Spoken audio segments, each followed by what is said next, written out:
Hello, and welcome back to Awakening to Your Story TV, the place to learn, get inspired, and be supported with heart centered solutions for your everyday life.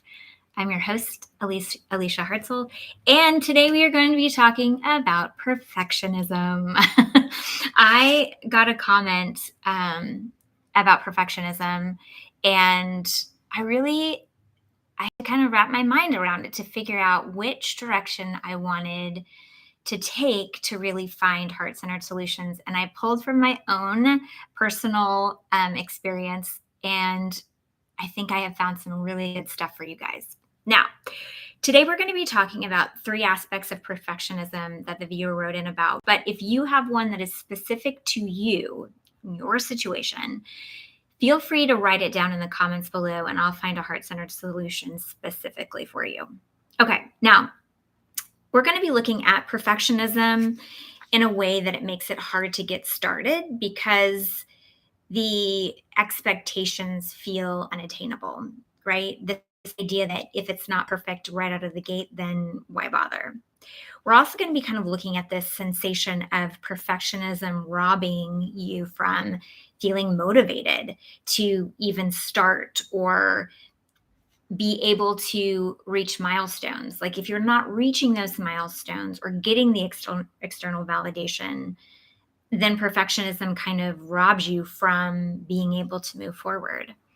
And then also perfectionism leading you into this comparison game where you feel bad about your personal timeline, and then it makes you doubt if you can even do it, and then it kind of shuts you down altogether, right? So the viewer that wrote in talked about perfectionism in this way. So that's where we're going to kind of get started. Now, perfectionism really feels like this thief, right? That robs you from your ability to make progress or move forward or get started or feel good about how you're moving in and through whatever it is you're trying to create. And this kind of bullying essence that is perfectionism can feel like it's part of you, right? Because it's an internal dialogue. It can feel like it's something within you. And I want you to understand that perfectionism is not fundamental to who you are. And so, what I want you to start to do is think about perfectionism not as this inside thing that you have to fight against, but as a filter that is associated with your negative bias. Now, if you don't know what negative bias is, I have a video that I'll link below that you can go and watch about it. But basically, what it does is you have a negative bias that scans for all the things that are wrong, right? We all have it. You can train yourself into a positive bias, right? Which is really powerful and a great tool. Watch the video. You won't be disappointed in how it works for you all the time. But we also have this negative bias, and it's there scanning to keep us safe, right? So you're going through your day and you have a negative bias, scanning, scanning, scanning. And when the filter of perfectionism is activated within that negative bias, what it's trying to do is keep you safe from failing, keep you safe from that comparison, keep you safe from judgment, it's trying to keep you small and shut you down, right? Because that negative bias that's trying to keep you safe is associated with your amygdala, which is that fight, flight, or freeze, right? It just wants you to shut it down. Be small so you don't have to worry about it, right? Don't start. Don't start. Just come back here and be okay, be safe, and be small and protected, right? The problem with this is that it also keeps you safe from all of the really positive things, right? Yes, you may fail, but you can fail forward. You have the ability to find your own timeline. You have the ability to create and discover and really set yourself free. But you're also safe from those things, right? You're shut down from those things when perfectionism is scanning, right? And trying to keep you safe. So, what you have to do is you really have to step in and realize that you have the power over these thoughts, right? So you're scanning your perfectionism is scanning, right? And you have thoughts like, don't even bother getting started. If you don't get it done well and right now, then what's the point of even doing it, right? You don't really think you can meet this expectation, do you? So don't even try. No one's even bothered to notice what you're doing. So what's the point anyway, right? Endless negative banter inside. That filter is scanning, scanning, scanning. That prefrontal cortex is nowhere to be found. You're stuck in that amygdala. So, what you have to do is you have to activate your metacognition, which is your ability to witness your thoughts, right? So, you do not have to take direction from your thoughts. Instead, you can direct them to where you want to go. And this is a really big deal when it comes to this idea of perfectionism, right? After you see it as a filter and you see that it's actually not part of you, it's not fundamental to you, it gives you enough room to really separate and witness it for what it is. Now, when you are working to find that heart centered path forward, right? Rather than taking direction from them, you want to find that heart centered path forward for yourself. There are three places that I want you to check in with yourself, right? Because if you check in with yourself in these three places after you've activated that metacognition, you're going to step into a place of power within yourself. Now, the three places I want you to check in are your point of reference, where you are on the timeline of your life, which means your mindfulness and mental emotional time travel, and your power to choose your thoughts. Now, these are emotional tools that I have done videos about and written blogs about and talked about a lot. I will reference them in the comments below. Please, I'm going to walk you through some of them, but please go and study for yourself so that you can take your power back, right? Okay, so the first one is your point of reference. Now, I always like asking myself questions because it helps really create room in your thinking, right? So when you have a thought that gets triggered from that perfectionist scan that is associated with your amygdala, what you want to do is you want to even that playing field. You want to quiet it down a little bit so that your prefrontal cortex can kind of step in and be engaged. A question is a good way to do that. So the first question that's associated with your point of reference is my point of reference on an external factor, or is my point of reference on my heart, my being, and my consciousness, AKA my inner alignment? Now, if your point of reference is out there, right? Other people, external factors, expecting other people to tell you that you're doing okay, comparing yourself to other people, right? Having a particular outcome, having a particular timeline. If you're focused out there, then you're missing your internal guidance, right? Your point of reference is out there. We got to bring that point of reference back into your heart so that you can quiet down all that external chaos and figure out who you are, what you want to be doing, and where you want to be going, right? You get to choose in every given moment those three things, right?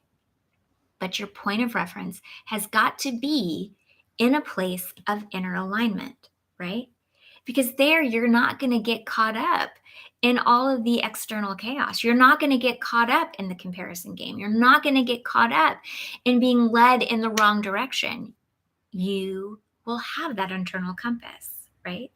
Which is your internal point of reference, right? Now, you will be able to, let's see, I want to make sure I stick with my notes because it will help you with when you're reading the blog.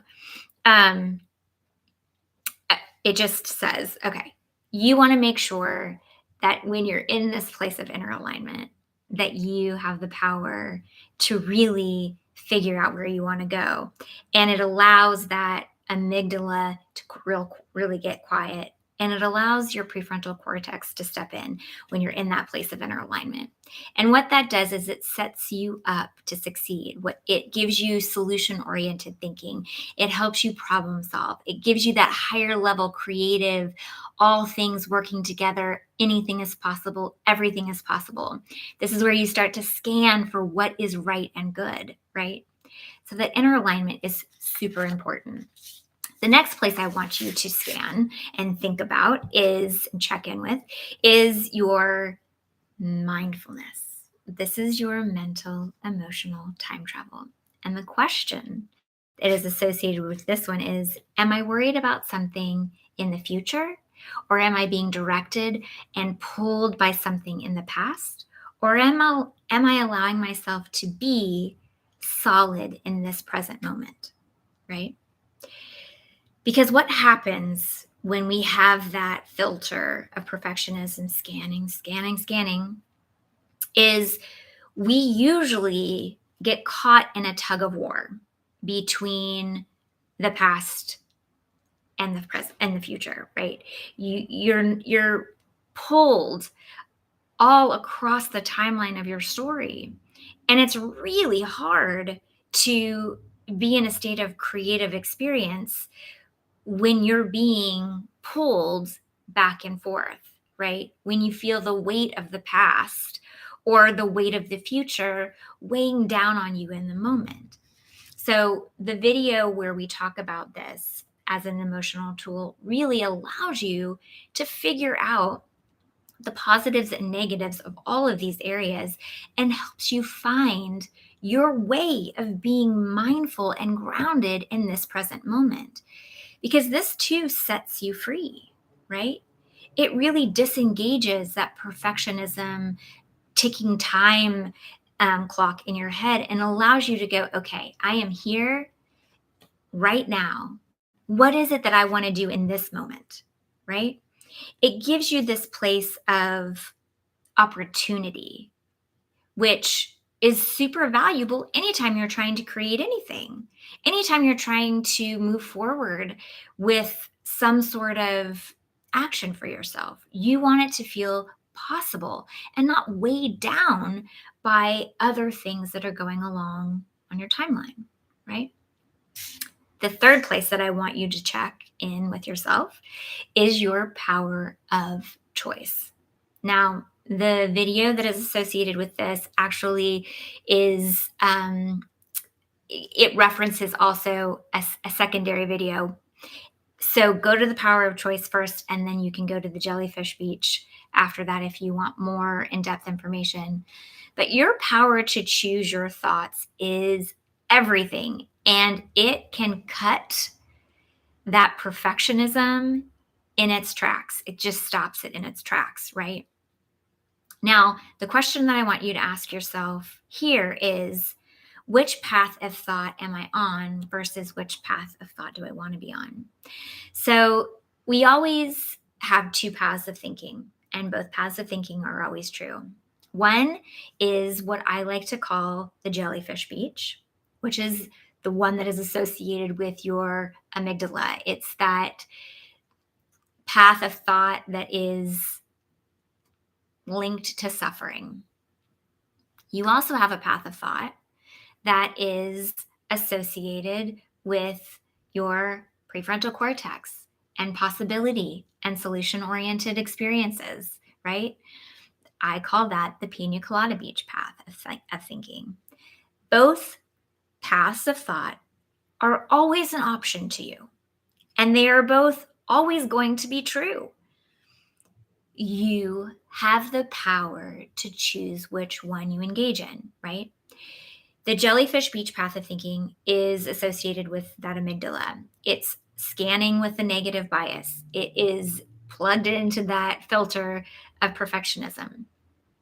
You always also have your prefrontal cortex way of thinking available to you, right? It's associated with getting you where you want to go, problem solving, solution oriented experiences, and way of living, right? that higher level, everything's possible, everything works magically together in this kind of wonder experience, right? Both are an option. You get to choose which path you want to go on. You do not have to be bullied into thinking multiple thoughts that take you into a spiral where you are frozen and your perfectionism stops you in your tracks. It's an option, but it's not the only one. You always have the ability to set yourself in to a path of thinking that allows you to find your next logical step forward. Just one, all you need, right? One next logical step forward. And from there, maybe you'll reach for a thought that feels inspired. And that thought will lead to inspired action. And before you know it, you have completed what it is you want to do and you feel really good about it, right? You've done it from that inner aligned place of creation, right? It's always an option. Coming to a place of neutral and choosing which path you want to think and feel from is well within your reach, right? So when you feel a thought that is activated by that perfectionism, your job is to activate your metacognition and go, I see you. I see you for what you are. I'm going to use you as an indicator to turn in and to check in with myself, right? Check in. Where's my point of reference? Where am I on my timeline? And which thoughts am I choosing to think? Because I'm on a path of thinking and I get to choose. I have the power to choose, right? Everything happens one thought and one feeling at a time. And it's okay if it takes you a little bit of time to get the hang of it. You have a new opportunity to step on whichever path of thinking you want, which with every thought you think. So if you end up in the filter, wrapped up in that filter of perfectionism, again, it's okay. Choose a different thought. See it for what it is. And before you know it, you will have a very different relationship with perfectionism. It will be a helpful indicator to help you find where it is you want to go, right? I want to go in here into alignment, present on my timeline, choosing the thoughts that I want to choose so that I can create what it is I want to create. I have that power, right? Okay. Tell me if you have questions. Like and share the video, and subscribe to my channel. I am here to help you wherever I can. I want you to know that until next time, I am holding a place of love for you, where your power over your mind, your heart, and your story, well, it's undeniable.